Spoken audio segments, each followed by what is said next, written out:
ये तुम्हारे लिए खुशी का दिन है, सबको बाप का परिचय देना है। प्रश्न, बच्चे अपना बहुत बड़ा नुकसान करते घाटा कब पड़ता है? उत्तर, जो बच्चे चलते चलते पढ़ाई छोड़ देते हैं वे अपना बहुत बड़ा नुकसान करते हैं। बाबा रोज इतने हीरे रतन देते हैं, गुह्य पॉइंट सुनाते हैं।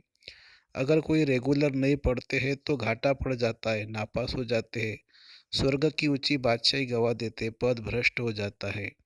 गीत है, रात के राही थक मत जाना, सुबह की मंजिल दूर नहीं है। ओम शांति। फिर धारणा के लिए मुख्य सार। इस पुराने शरीर का श्रृंगार नहीं करना है।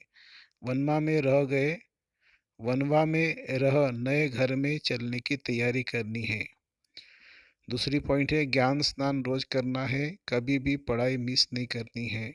वरदान, महानता के भाग्य, महानता के साथ निर्माणता को धारण कर सर्वमान प्राप्त करने वाले सुखदायी भवो। महानता की निशानी निर्माणता है, जितना महान उतना निर्माण, क्योंकि सदा भरपूर है।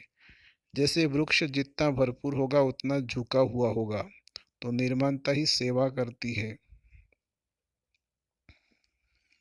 और जो निर्माण रहता है वह सर्व द्वारा मान पाता है।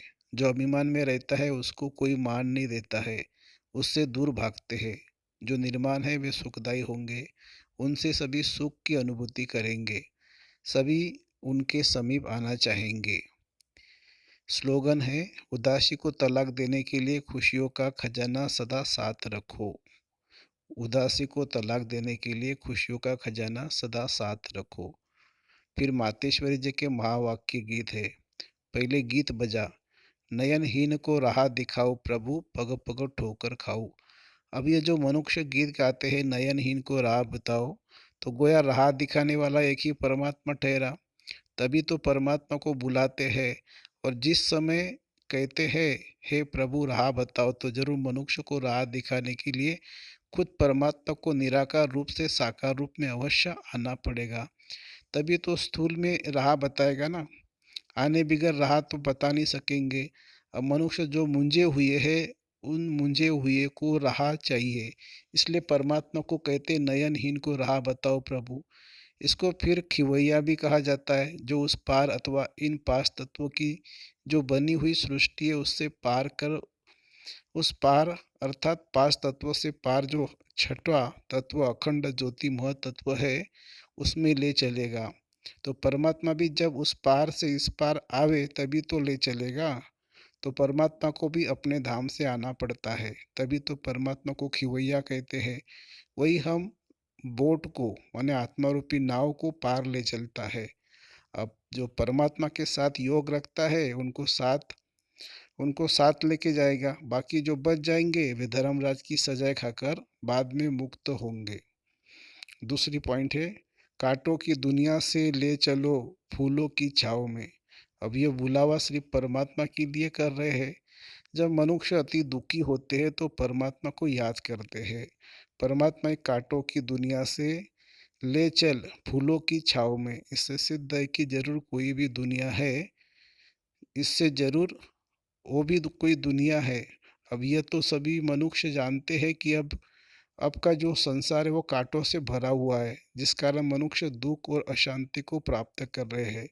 और याद फिर फूलों की दुनिया को करते हैं, तो जरूर वो भी दुनिया होगी जिस दुनिया के संस्कार आत्मा में भरे हुए हैं।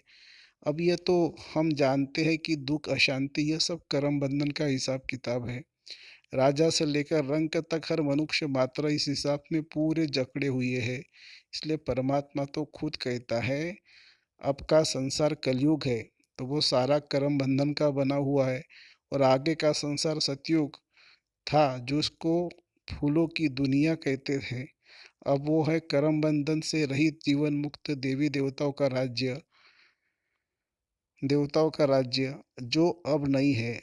अब यह जो हम जीवन मुक्त कहते हैं, तो इसका मतलब यह नहीं कि हम कोई देह से मुक्त थे। उन्हों को कोई देह का भान नहीं था, मगर वो देह में होते हुए भी दुख को प्राप्त नहीं करते थे। गोया वहाँ कोई भी कर्म बंधन का मामला नहीं है। वे जीवन लेते जीवन छोड़ते आदि मध्य अंत सुख को प्राप्त करते थे। तो जीवन मुक्ति का मतलब है जीवन होते कर्मातीत। अब यह सारी दुनिया 5 विकारों की पूरी जकड़ी हुई है। मानो 5 तत्व विकारों का पूरा वास है। परंतु मनुष्य में इतनी ताकत नहीं है जो इन 5 भूतों को जीत सके। तो परमात्मा खुद आकर हमें 5 भूतों से छुड़ाते हैं और भविष्य प्रारब्ध देवी देवता पद प्राप्त कराते हैं। अच्छा, ओम शांति।